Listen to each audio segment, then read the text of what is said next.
ऑलिम्पिकमध्ये सहभागी होणाऱ्या भारतीय खेळाडूंना प्रोत्साहन देण्यासाठी पुण्यात स्वाक्षरी आणि शुभेच्छा मोहीम सुरू करण्यात आली आहे। लंडन येथे येत्या शुक्रवारी सुरू होणाऱ्या ऑलिम्पिकमध्ये सहभागी भारतीय खेळाडू आणि लक्ष्य परिवारातील खेळाडूंना पाठिंबा तसेच प्रोत्साहन देण्यासाठी पुण्यातील एनजीओ संस्था लक्ष्यच्या वतीने स्वाक्षरी आणि शुभेच्छा मोहिमेचे उद्घाटन करण्यात आले।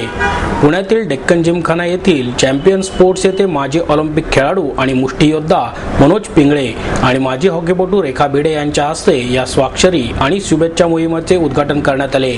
यावेळी लक्ष्य संस्थेचे सचिव स्वस्तिक शिरसीकर, MSSTA खजिनदार सुंदर अय्यर, चॅम्पियन स्पोर्ट्सचे सुभाष मदन, राष्ट्रीय टेनिस विजेती Rutuja Bhosale, French Open junior उपांत्यपूर्व फेरीतील खेळाडू अर्जुन कडे, फड कप खेळाडू अंकिता रैना आदी उपस्थित होते।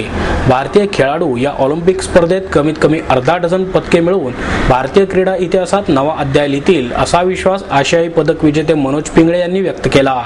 पिंगळे यांनी 1988 मध्ये दक्षिण कोरियातील सेऊल येथे झालेल्या ऑलिम्पिक स्पर्धेत भाग घेतला होता।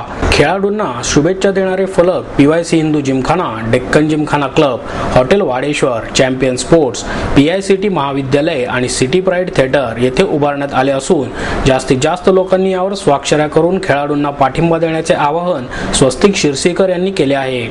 मी मनोज पिंगळे 1988 सेऊल ऑलिम्पिकमध्ये मी भाग घेतलेला। आता यावर्षी या ऑलिम्पिकमध्ये जे आपली भारतीय संघ गेलेला आहे त्यात मला नक्की खात्री आहे की कमीत कमी 5 ते 6 पदकं नक्की मिळतील। आजपर्यंत मागच्या ऑलिम्पिकपर्यंत आपल्याला 3च पदके मिळाली होती। यावेळी गोल्ड, सिल्वर आणि ब्रॉन्झ अशी सगळे मिळून 5 ते 6 पदकं नक्की मिळतील। त्यामध्ये आमच्या बॉक्सिंगचे जास्तीत जास्त अपेक्षा आहेत। एकूण 8 बॉक्सर आमचे भाग घेत आहेत। त्यामध्ये मेरी कॉम जी 5 वेळा जगज्जेती झाली, वर्ल्ड चॅम्पियन झालेली आहे, ती नक्कीच सुवर्णपदकच घेऊन येईल याची मला पूर्ण खात्री आहे। त्याच्याशिवाय विजेंदर सिंग जो 3री ऑलिम्पिक खेळतोय तो देखील याचा जो मागचा अनुभव आहे त्या अनुभवाच्या जोरावर आत्ता तो वर्ल्ड रँकिंग नंबर 1 आहे ऑलिम्पिक जगामध्ये। त्यामुळे तो देखील नक्कीच सुवर्णपदक किंवा कोणतं ना कोणतं पदक घेऊनच येईल। त्याशिवाय शिवा थापा आणि विकास किशन असे 2 बॉक्सर आहेत ज्यांच्याकडनं आपण अपेक्षा करू शकतो की ते देखील निश्चित पदकं घेऊनच येतील। मी माझ्यातर्फे किंवा याशिवाय सर्व पुण्यातील सर्व खेळाडूंतर्फे या सर्व खेळाडूंना शुभेच्छा देतो।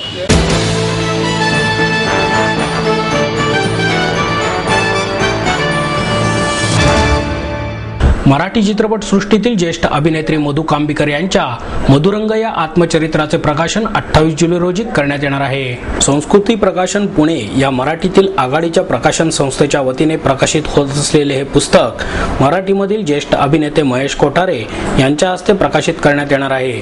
कार्यक्रमाच्या अध्यक्षस्थानी ज्येष्ठ पत्रकार विजय कोळेकर हे असतील आणि डॉक्टर जब्बार पटेल हे प्रमुख पाहुणे म्हणून उपस्थित राहणार आहेत अशी माहिती पत्रकार परिषदेत देण्यात आली। यावेळी प्रदीप निफाडकर, प्रकाशक सुनीता राजे पवार आणि मधु कांबीकर उपस्थित होते।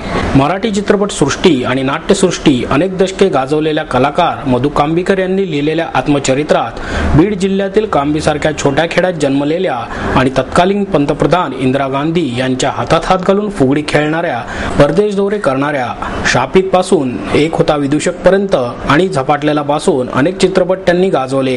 त्याचबरोबर पुत्र कामेष्टेतून रंगमंच, लावणी भुल्ली अभंगालामधून लोकमंच आणि सर्जा राजा मालिकेतून छोटा पडदाही गाजवला। हा त्यांचा प्रवास कडूगोड आठवणींचा आहे। कलावंताने आणि कला क्षेत्रात जाणाऱ्याने अवश्य वाचावे असे बरेच काही या आत्मचरित्रात आहे असे मधु कांबीकर यांनी यावेळी सांगितले। तेव्हापासूनच विरोध होता मला की ती नृत्य करते, फक्त ती वाक्य बोलू शकणार नाहीये।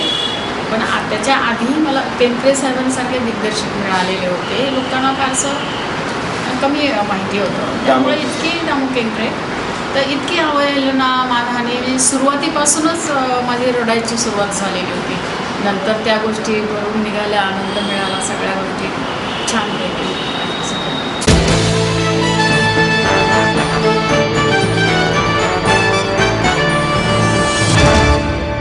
गानवर्धनच्या वतीने आयोजित करण्यात आलेल्या मुक्त संगीत चर्चासत्राचा समारोप झाला.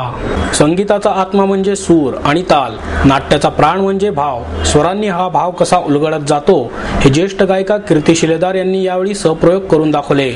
नाट्य संगीतातील स्वर, लय, सौंदर्य हा विषय त्यांनी अनेक दाखल्यांनी प्रेक्षकांसमोर मांडला. त्यांच्या भगिनी दीप्ती भोगले यांनी त्यांच्याशी संवाद साधला. शिलेदार म्हणाल्या, संगीत नाटकातील कलाकारांना अभिनय येत नाही हा निव्वळ गैरसमज आहे. उलट आम्हाला संवादाबरोबरच गाण्यातूनही अभिनय दाखवावा लागतो. कारण संगीत नाटक हे इतर गद्य नाटकांसारखे नुसते बघायचे ऐकायचे नाही, तर हे शब्दसुरांचे नाते असल्याचे ते जाणूनही घ्यायचे आहे. नांदी ही कुठल्याही संगीत नाटकाची सुरुवात असते. या नांदीतूनच पुढच्या नाट्याची लय मिळते, चालीतून रागांचा भाव कळतो आणि त्यातूनच पदांचे सामर्थ्य स्पष्ट होते असे त्यांनी सांगितले.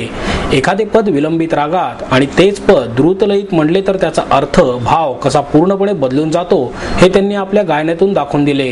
सुरुवातीला अभिनयासाठी मास्टर दत्ताराम बापूंचे मार्गदर्शन लाभल्याचे त्यांनी सांगितले.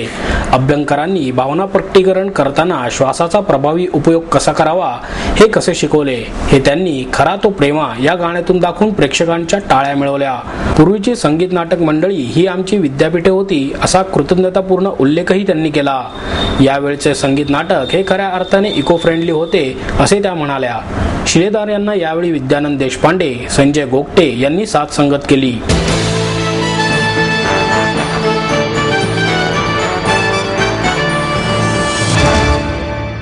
ब्राऊन शुगर खरेदी विक्रीचा व्यवहार करण्यासाठी आलेल्या 5 जणांकडून पोलिसांनी 1.5 किलो ब्राऊन शुगर जप्त केली. संगमवाडी येथे ब्राऊन शुगर खरेदी विक्रीचा व्यवहार करण्यासाठी आलेल्या 5 जणांकडून 22 लाख रुपये किमतीचे 1.5 किलो ब्राऊन शुगर पोलिसांनी जप्त केले. राजकुमार मुत्तुस्वामी देवेंदर, राजू व्यंकट खरपडे, किरण शिवाजी कुचेकर, रसूल महबूब शेख, जाफर अब्दुल शेख अशी अटक आरोपींची नावे आहेत. संगमवाडी पुलाजवळ ब्राऊन शुगरचा व्यवहार करण्यासाठी काही जण जमणार असल्याची माहिती पोलिसांना मिळाली. त्यानुसार त्यांनी ही कारवाई केली. देवेंदर, खरपडे आणि जाफर शेख हे 3 जण ब्राऊन शुगरची विक्री करण्यासाठी आले होते. ते मुंबईहून आणल्याचे त्यांनी पोलिसांना सांगितले आहे. कुचेकर आणि रसूल शेख हे वितरण करणार होते. जप्त करण्यात आलेले ब्राऊन शुगर कोणाला पुरवले जाणार होते याचा शोध पोलीस घेत आहेत. तसेच त्यांचा दहशतवादी संघटनेशी संपर्क आहे का याचीही चौकशी करण्यात येणार असल्याचे पोलीस उपायुक्त संजय शिंदे यांनी सांगितले. येरवडा पोलीस ठाण्यात खरपडे याच्याकडून 2011 मध्ये 260 ग्रॅम ब्राऊन शुगर हस्तगत करण्यात आल्याप्रकरणी गुन्हा दाखल करण्यात आला आहे. तसेच रसूल शेख याच्या विरुद्ध शिवाजीनगर पोलीस ठाण्यात 58 ग्रॅम ब्राऊन शुगर बाळगण्याप्रकरणी गुन्हा दाखल आहे. जप्त करण्यात आलेल्या ब्राऊन शुगरच्या 1-1 ग्रॅमच्या पुड्या तयार करून त्याची महाविद्यालयीन तरुणांमध्ये विक्री केली जाणार होती. त्याचे वितरण कोणाच्या माध्यमातून केले जाणार होते, तसेच या शृंखलेमध्ये आणखी कोणाचा सहभाग आहे याचा शोध पोलिसांकडून घेतला जात आहे.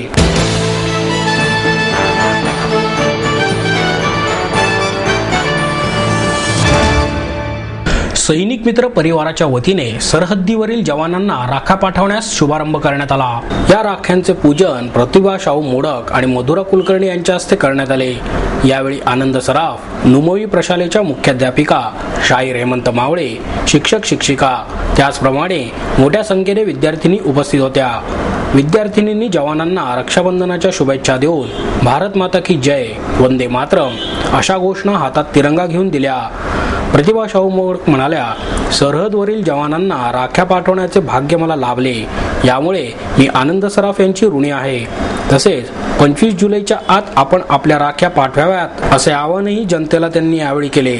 देशासाठी लढणाऱ्या जवानांविषयी कृतज्ञता व्यक्त करण्यासाठी 1998 पासून या परिवारातर्फे ही योजना राबवण्यात येते. यासाठी येणारा टपाल खर्च ग्राहक पेठेच्या वतीने केला जातो असे आनंद सराफ यांनी सांगितले.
नव्हता, पण मी हे कार्यक्रम कधीही टाळत नाही. कितीतरी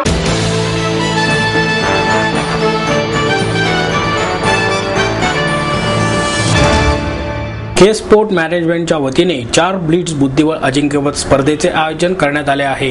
मंदार देवगावकर, राजेंद्र आवटे आणि ग्रँडमास्टर अभिजित कुंटे यांनी पत्रकार परिषदेत ही माहिती दिली. 29 जुलै रोजी या मालिकेचा शुभारंभ होणार आहे.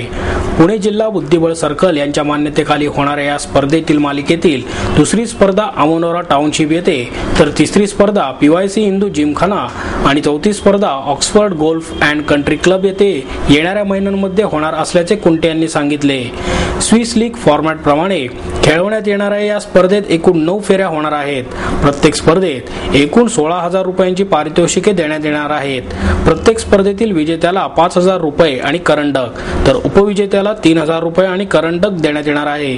याशिवाय 5 ते 14 क्रमांकांच्या खेळाडूंनाही पारितोषिके देण्यात येणार आहेत, असंही कुंटे यांनी सांगितले. याशिवाय स्पर्धेत इतरही आकर्षक पारितोषिके देण्यात येणार आहेत.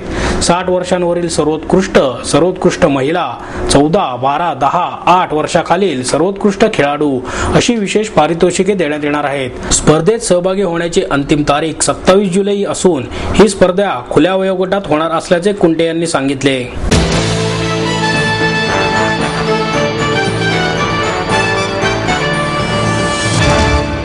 आणि याबरोबरच हे बातमीपत्र संपलं. पुन्हा भेटूया उद्या याच वेळी. नमस्कार.